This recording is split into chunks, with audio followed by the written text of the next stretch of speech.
our devil arrives home, casually dropping off his shopping. When his mother calls him to join her for a meal, he replies that he needs to head out. Before she can inquire where he is going, he has already disappeared. In reality, he has been invited to dinner by his friend at a restaurant. Chonho is visibly taken aback by Daesung's transformation, as his physique has significantly changed since their last encounter just a few days prior. The two begin their meal by sharing a drink. Chonho initiates a conversation, asking Daesung about his future plans, reminding him that they are no longer the carefree school kids they once were. Daesung, however, steers the discussion in a different direction, inquiring how many apartments could be bought with 500 million won. Chonho, momentarily surprised, questions if Daesung truly has that kind of money, but quickly shifts to discussing the current state of inflation. He explains that, unfortunately, such an amount would barely be sufficient for a lease on a modest apartment located on the outskirts of the city. This revelation unsettles the demon lord, and he anxiously asks how much it would take to buy a place in the city. Chonho informs him that it would cost at least 2 billion won, then urges him to relax, reminding Daesung that the world has changed drastically since he fell into a coma. Shifting the conversation, Chonho gets to the heart of the matter, asking if Daesung is awakened. Daesung responds that to confirm such a thing, he first needs to understand what awakened actually means. As they exit the restaurant, Chonho explains it all. He begins from the very start, recounting how, shortly after Daesung's coma, mysterious portals known as gates started appearing everywhere. At first the portals were seen as a minor threat and were kept under control. However, things took a dark turn when monsters began escaping from the gates, flooding the earth in what became known as a gate fracture. These monsters wreaked havoc, sparing no one in their path. Humanity fought back, but soon discovered that their man-made weapons were utterly ineffective against such foul creatures.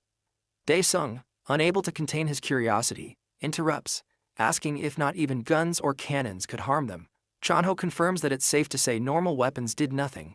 He then continues, explaining that, over time, a new type of weapon was discovered. Special weapons, known as aura weapons. These new weapons, crafted from monster byproducts, proved effective against the creatures. Those capable of wielding them became known as the Awakened Ones. Heroes who stood at the forefront when humanity faced near extinction. The saying, "necessity is the mother of invention," rang true as mankind adapted to survive. In an attempt to show off, the Demon Lord pulls out a cutting-edge foldable phone from his arsenal, trying to impress Chonho. But his confidence shatters when he learns that such phones are now being given away for free. Realizing he has been scammed, overwhelmed by embarrassment, Daesung quietly keeps the matter to himself, choosing not to reveal to his friend just how much he actually paid for it. Chonho shifts the conversation back to the topic of awakeners, telling Daesung that even if he doesn't use an aura weapon, he can still harness the aura to strengthen his body. He then points out that he's heard not only about Daesung's improved physique, but also that he recently gave a notorious thug group quite the scare.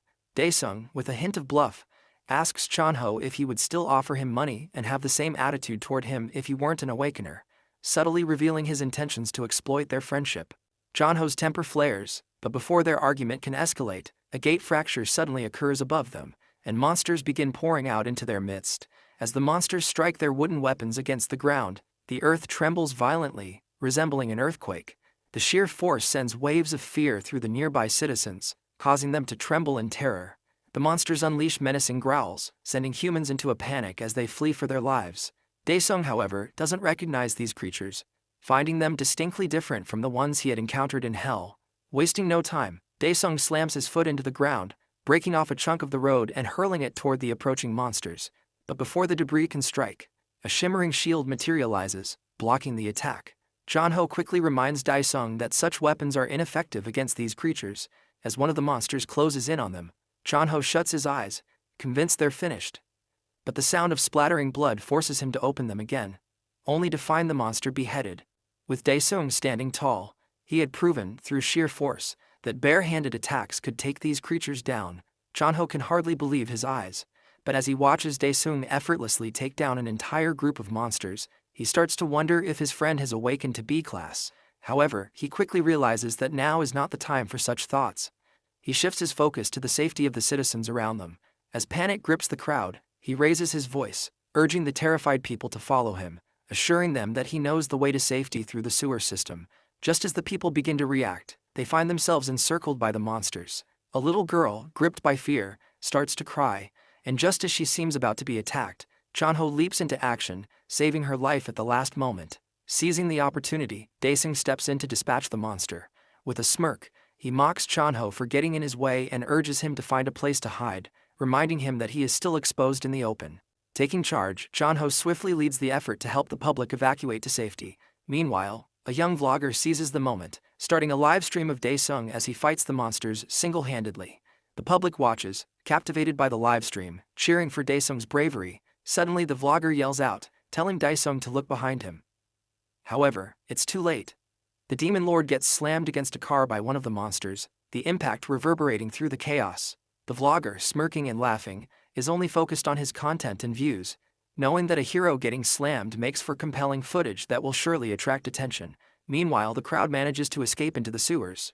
Chanho reunites the little girl with her mother, who embraces her tightly, tearfully apologizing for the separation. A man turns to Chanho and asks if he plans to go back, leaving him torn. He grapples with the decision, aware that his friend is still out there, fighting against the monsters. The scene shifts back to Daesung, who finds himself cornered by the monsters. One of them wears a smirk, poised to strike, and the vlogger kid covers his eyes, believing the hero is finished. To both the vlogger's and the monster's astonishment, Daesung dodges the attack with agility. He then addresses the monster, thanking it for inadvertently helping him restore a fraction of his mana. In return, he offers the creature a painless death, his voice calm and authoritative. The demon lord shows no mercy as he engages with the monsters, dispatching them with precision. Meanwhile, the viewers of the livestream flood the comments, complaining about the poor image quality and urging the vlogger to move in closer for a better view. Among the viewers, one named Slayer donated 5 million won, promising another 5 million if the vlogger could capture a clear shot of Daesung fighting the monsters. The excitement builds as the stakes rise, both for the vlogger and the heroic demon lord. Hearing about the 5 million won donation sends chills down the vlogger's spine. He feels excitement, but his cowardice keeps him from getting anywhere near the action. Meanwhile, Daesung continues beheading the monsters with powerful punches, quickly realizing that this relentless fighting consumes a significant amount of his mana. Another viewer comments, offering extra money for a clear picture and requesting the vlogger's email. Overwhelmed by the influx of sponsorship notifications, the vlogger experiences a mix of excitement and anxiety, torn between his desire for fame and the fear of what lies before him. The vlogger receives another donation of 20 million won from a viewer who demands detailed information about the hero battling the monsters, promising even more money in return. The scene shifts to several viewers of the livestream, who are engaged in a bidding war over Daesung. These individuals, clearly hotshot clan leaders, find him both amusing and impressively strong. Their interest in Daesung grows as they witness his prowess, contemplating how they might leverage his abilities for their own gains. On the other side, Daesung has dispatched so many monsters that the remaining ones now tremble in fear of him. However, one creature, presumably their leader, kills one of its minions, showing no signs of fear as it prepares to confront Daesung. Meanwhile, the vlogger's greed for money has grown to the point where he is now willing to take risks for this once-in-a-lifetime opportunity. Just as he gathers the courage to close in for a better shot, Chanho suddenly appears, scaring the life out of him as he demands to know why he hasn't evacuated yet. The unexpected encounter causes the vlogger's phone to drop, and his viewers erupt in the comments, calling him a loser and a chicken for his cowardice. Chanho drags the vlogger toward the safety of a nearby building, but the kid resists, consumed by thoughts of money and views. As he is forcefully pulled along, a monster approaches, slamming its foot down on his phone, crushing it. In shock, the vlogger loses consciousness. But before any further harm can come to them, Daesung intervenes, beheading the monster in a swift motion. As the remaining monsters are dispatched, Daesung turns to Chanho, inquiring why his friend returned despite the danger. Chanho expresses his concern, admitting that he grew worried sick about Daesung. In response, Daesung asks if his friend can wait for about 20 minutes, explaining that he needs to visit a specific place. Chanho reassures him not to worry, mentioning that the clans will be arriving soon. Seeing his friend's cluelessness, Daesung promises to fill him in later. He quickly enters the Pantheon, and Chanho watches in confusion as Daesung opens a gate. He is left wondering how Daesung can open a gate himself and what has happened to him since they last met. Entering the Pantheon, our Demon King scoffs, clearly irritated by the condition of his body after such a minor battle. A panel emerges, revealing that his mana reserves sit at a mere 10%.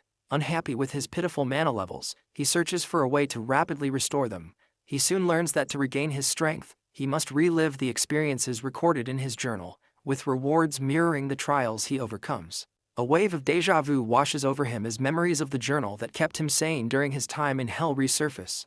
Without a second thought, he agrees to the trial. In an instant, a journal materializes before him. Massive gusts of energy explode from the book, signaling the beginning of the challenge. Memories of his suffering rush back into our hero's mind. As the journal releases its contents, it bursts into flames, leaving behind a bitter aftertaste from the painful recollections. With a fierce resolve to finally increase his mana, the ruler of hell commands the recreation of page 16, detailing 5 agonizing years in hell. Meanwhile, back on Earth, Chanho escorts the vlogger kid, who awkwardly attempts to fish for details about their hero from his rescuer. In a clumsy move, the kid casually questions where the badass monster fighter has disappeared. Unfazed, Chanho casts a scornful glance at the spineless kid, wondering aloud why anyone would offer 20 million just for a photo of his friend's face. Unimpressed with the answer, the kid pretends ignorance. But their conversation is abruptly cut short by a deafening sound that rattles them both.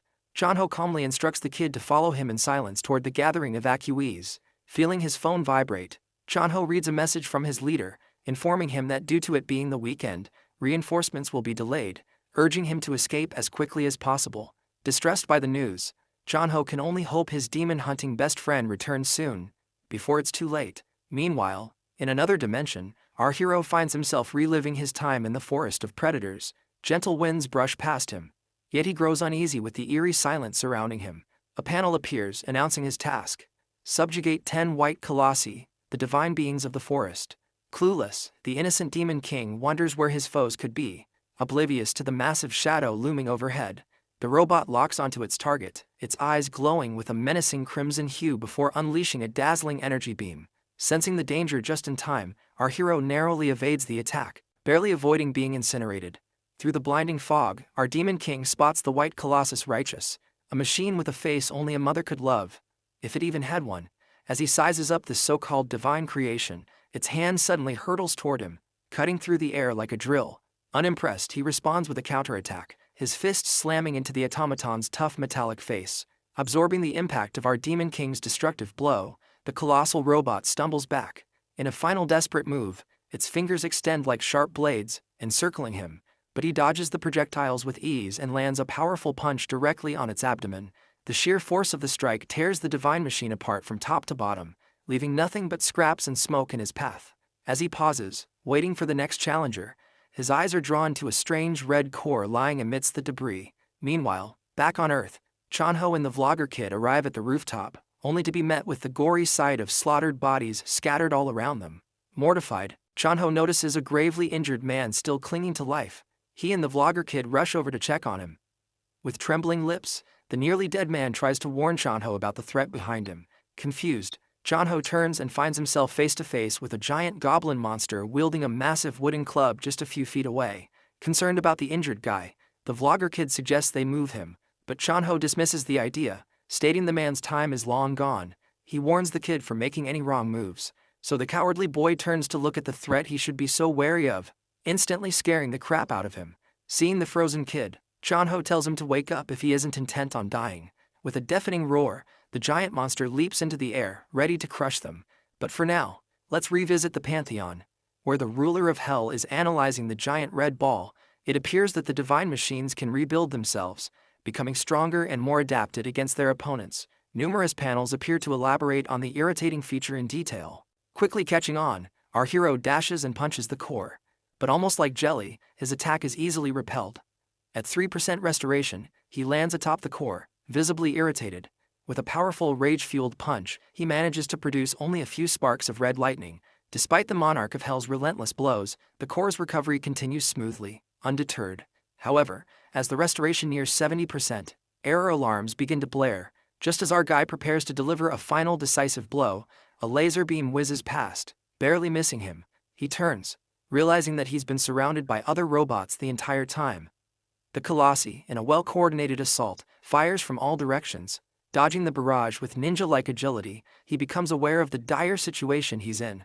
To make matters worse, the core silently advances to 98% completion. Regardless, the ruler of hell refuses to give up. Pushing through the chaotic onslaught of lasers, he manages to reach the core and obliterate it at the very last second. Frustrated by the unfair matchup, our hero decides to dig through his memories for a solution, but before he can fully process his thoughts, a searing headache suddenly overwhelms him. By some stroke of luck and a touch of plot armor, the robots ignore his opening. Thus, with memories of his past experiences flooding back, he comes up with a plan to give these ugly machines the beating they deserve.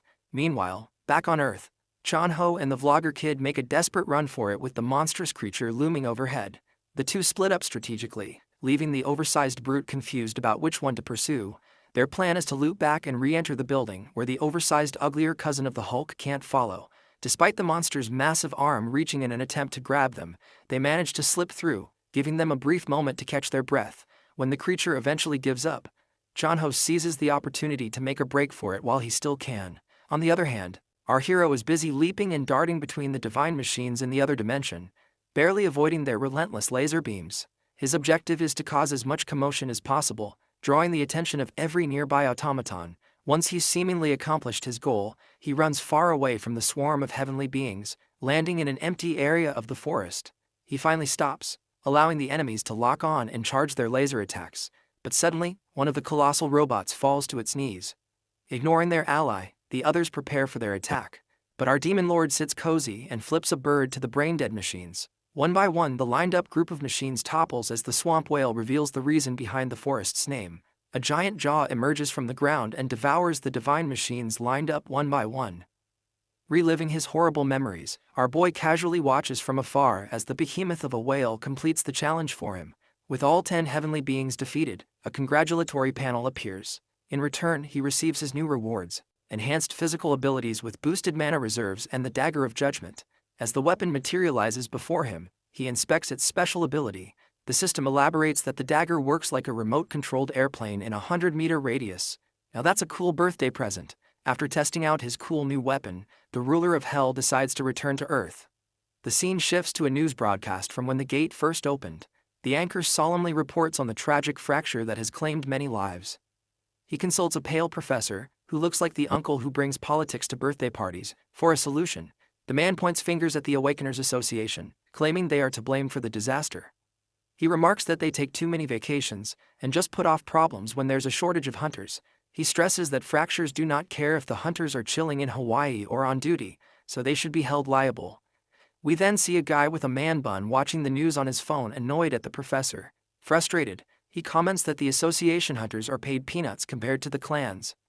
Hearing his partner's whining, the team leader next to him tells him to focus on making results right now, or they could lose their jobs. But their conversation is cut short when they hear breaking news of a certain Awakener having single-handedly dealt with the monsters. Back at the disaster site, Vlogger Boy and Chon-ho hide in a room, anxiously awaiting a rescue squad. Suddenly, a series of loud noises grab their attention as the entire room begins to tremble. They cautiously attempt to peek outside, but before they can fully grasp the situation, the roof collapses, scaring the daylights out of them. Overwhelmed with fear, Chon-ho wonders if their time has come. But turns out, it's just a starving Daesung standing triumphantly on the extra-large Hulk's beheaded remains. Chon-ho is delighted to see his friend when he most needs him. Despite his terrible condition, our boy smiles coolly. Noticing something off, his bestie asks if he's okay. Groaning in pain, the ruler of Hell commands the fast food kid to cook up some meat for him. The two stare at him, speechless, going crazy about him wanting to enjoy a grilled burger in a do-or-die situation. With no chicken in stock, our demon connoisseur analyzes if the monster meat is edible. He begins chowing down, making the other two nearly bend over and heave their empty guts out. Fortunately, a soldier shows up, making the vlogger boy euphoric that he will survive. While our hero silently enjoys his meal, the soldier ignores the boy, viciously expressing his gratitude to him, and states in awe. Before he can realize it's monster guts, Chon-ho comes in and distracts the soldier. Introducing his pal, Chon-ho pulls away our hungry hero and urges him to eat his fill later. Unexpectedly, the soldier changes his attitude and explains they can't simply leave. So Chon-ho proudly brings out his clan ID card. Seeing the man's clan swag, the soldier smiles, ready to escort them to safety. On the other hand, elsewhere, the man bun guy is busy emptying his guts after seeing the mutilated monster remains. Annoyed, the team leader shouts at him to find survivors instead of curling up on the ground like an insect.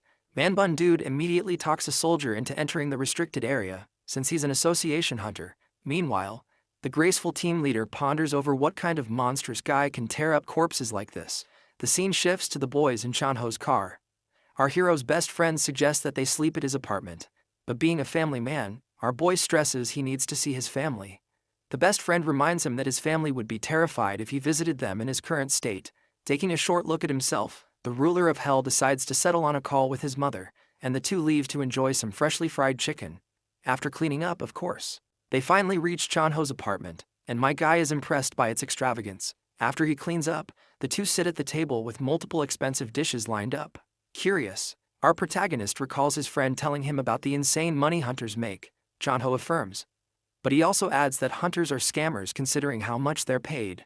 When asked if he wants to become a hunter, my guy answers with a grunt while devouring a chicken wing whole. Slightly perturbed, Chanho informs his friend that he would be pretty high rank if he gets himself appraised. He adds that with his insane power, our protagonist would not be less than A rank. Confused by the terminology, Chanho explains to him that a better rank just means that he can join the big clans. Regardless, he points out that the monthly income is crazy high. Intrigued, Daesung asks if there's a rank higher than A, so Chanho reveals that there are only 5 of them, of the 200 million awakened worldwide, the S-rankers. Grinning mischievously, Chanho jokes that his best friend shouldn't dream of becoming the 6th S-rank. Claiming that A rank is great enough, he probes again if our hero intends to become a hunter. Agreeing, Chanho promises to help with everything, and the two bros toast to the occasion. The scene transitions to some mobsters eating in a fancy restaurant. A strange guy with long hair repeats his words to a bald gangster, who is terribly scared of him. The guy repeats himself, wondering if he is correct that a whole organization was taken down by the single hooded boy on his tablet. Wiping his lips elegantly, he jokes that it truly is embarrassing. The brown-haired man, manager of the Hongma clan, Lee Xiaoku, gets up and asks why Baldy didn't run away and come crying to him, one of the good guys. Baldy begs, trembling intensely as the guy puts his hand on his shoulder. With a chilling look on his face, he then asks if Baldy is vibrating because of the dead body across the room, making the gangster sweat bullets. Tearing up, Baldy pleads with Xiaoku not to execute him like the body lying just a few meters away. Gently petting Baldy's head, Xiaoku calmly explains that all he cares about is the stolen money. He makes it clear he plans to take the gang's hidden stash as well. But Baldy, paralyzed by fear, plays dumb. Terrified, Baldy remains silent as Xiaoku quietly decides his fate. Unexpectedly, the long-haired man steps away, claiming to trust Baldy's word. But of course, mere moments after expressing gratitude for the information, the evenly shaved bald head in Xiaoku's hand explodes. Xiaoku barely acknowledges the gushing fountain of blood as he casually picks up his tablet. Showing a picture of Daesung, he orders a woman lurking in the shadows to hunt down the culprit neatly. Meanwhile, our boy finally visits the Hunters Association. Chanho advises him to enter the awakening test, but when our guy brushes him off, Chanho reminds him to speak formally, unless he wants to look like an outcast. Nervous like a dad waiting for his kid's test results, Chanho requests that he text him the outcome once it's done. Approaching the front gate, our boy surveys the odd crowd of weirdos who've also come to apply. Focused on the paycheck, he brushes off his peers and heads straight into lab number 3. After securing a spot in the waiting line, he checks his phone and sees a message from his mother, asking when he'll be coming home. Not wanting to worry her, he responds that he'll take a shower and be home. Very slowly. Like all moms, she also asks if he's eating well, making our boy smile and look forward to heading home even more. His wholesome moment is cut short when a clerk informs him that it's his turn. With that, a delusional old man starts whining that he's awakened. Despite the employee's reassurances that the meter is functioning properly, the old man refuses to stop his loud complaints. He goes on to claim that losing his hair overnight is proof of his awakening, causing everyone, previously annoyed, to burst into laughter. The stubborn man declares he won't budge until his complaint is acknowledged. Growing tired of the wait, my guy grabs the man's shiny scalp and silences him with an overwhelming aura. Even then, the old man persists, insisting the meter really is broken. So the gracious Demon King gives him the benefit of the doubt, and a hunter offers to check it personally. As he hovers his hand on the orb, it sparks and turns green, showing that he is a C rank. Embarrassingly shut down, the old man sweats profusely. The clerk lady gladly shows the geezer his way out. Clearly shown to be a moron, the old man keeps whining in denial and makes our boy cringe. Finally, his turn arrives. The clerk lady gossips to her colleague about our hero perhaps being the top rank of the day, since she saw his terrifying aura, but he just dismisses her with a bonk on the head. So with the full support of the cute clerk lady, our hero approaches the manometer. A sudden chaos unfolds at the Korean Hunter Association, with commotion erupting all around. The branch manager begins receiving urgent calls, directing him to visit examination room 3 on the 6th floor immediately. Growing suspicious at the abrupt nature of the call, he wonders if perhaps a 6th S-rank hunter has awakened. However, he quickly dismisses the thought, considering it impossible. Upon reaching the 6th floor, he makes his way to examination room 3, only to find a large crowd already gathered there. Pushing his way through the throng of people, he finally sees what has caused the disturbance. The crystal meter orb is shattered, resembling the fractured shell of an egg. The manager grows anxious and immediately seeks an explanation from his employees about the situation. The staff quickly fills him in that a man named Dae-sung had placed his hand on the crystal ball for examination. At first, the colors within the orb flickered unpredictably. Then, without warning, it exploded in a burst of smoke, leaving both staff and onlookers in sheer confusion. Frustration builds within the manager as he responds, insisting the explanation could be as simple as a defective meter. However, the staff points out that they used 3 different crystal meters, and each had met the same fate. Hearing this, the manager concedes, realizing it is impossible for all of them to be faulty. Meanwhile, our boy anxiously hopes he won't be asked to compensate for the 3 shattered crystal balls. With that worry on his mind, he turns to the manager and inquires about his results, only to be met with the manager's confusion. The manager then informs Dae-sung that continuing to use additional meters could lead to the same explosive outcome. He mentions that this is the first time they've encountered such an unusual situation, and because of this, they would have to make a borderline judgment. He goes on to explain that in cases where the crystal ball fails to provide a proper assessment, the results of the license test alone will suffice to evaluate him. Normally, the test would be just one part of the rank determination process, but in Dae-sung's case, it will serve as the sole deciding factor. Dae-sung, still unsure, questions the reliability of the license test. Before anyone else can answer, a staff member steps in with a detailed explanation of how the examination system functions, assuring him to ease his concerns on that matter. With nothing else left to do but wait, the Demon Lord gives a nod, accepts their proposal, and quietly takes his leave. The branch manager finds the entire situation troubling, still trying to make sense of what transpired. Meanwhile, the clerk, who had earlier discussed the crystal ball's mechanism, suggests a theory. She proposes that the crystal ball might be incapable of measuring power beyond a certain threshold. The manager, growing more curious, asks if she's implying that Dae-sung could be at a triple S rank. To this, the clerk nods in agreement. However, her colleague quickly mocks the notion, pointing out that while anything is possible in this unpredictable world, he seriously doubts the idea of Dae-sung reaching a triple S rank. The scene shifts to Dae-sung as he steps out of the Hunter Association building, his thoughts still on the events that just transpired. His phone rings, and it's his friend Chanho on the other end. Dae-sung informs him that he's been given borderline status for the time being. Finding the situation odd, Chanho asks if the meter got stuck.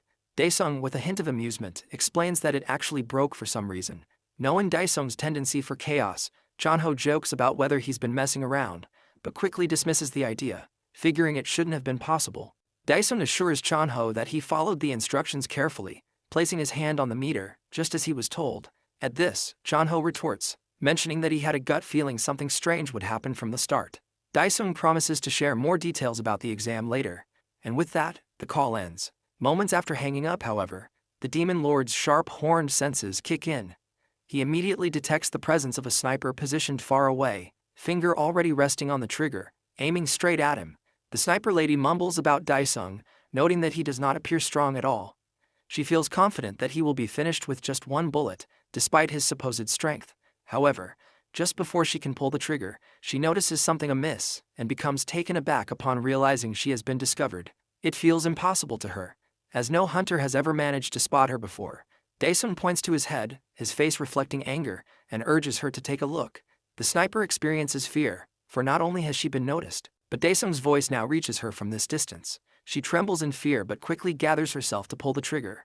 An explosion erupts and the sniper feels a surge of happiness, confident that she has succeeded in the murder. However, as the smoke begins to clear, Dae-sung stands there, completely unscathed. Despite the sniper lady using an aura bullet, it appears utterly ineffective. Feeling scared, she contemplates a retreat. Yet, just as she turns to run, Dae-sung sends his dagger weapon, stabbing the assassin in the leg and causing her to trip over. As the sniper lady turns her face, her target stands directly in front of her, reminiscent of a scene from a horror movie.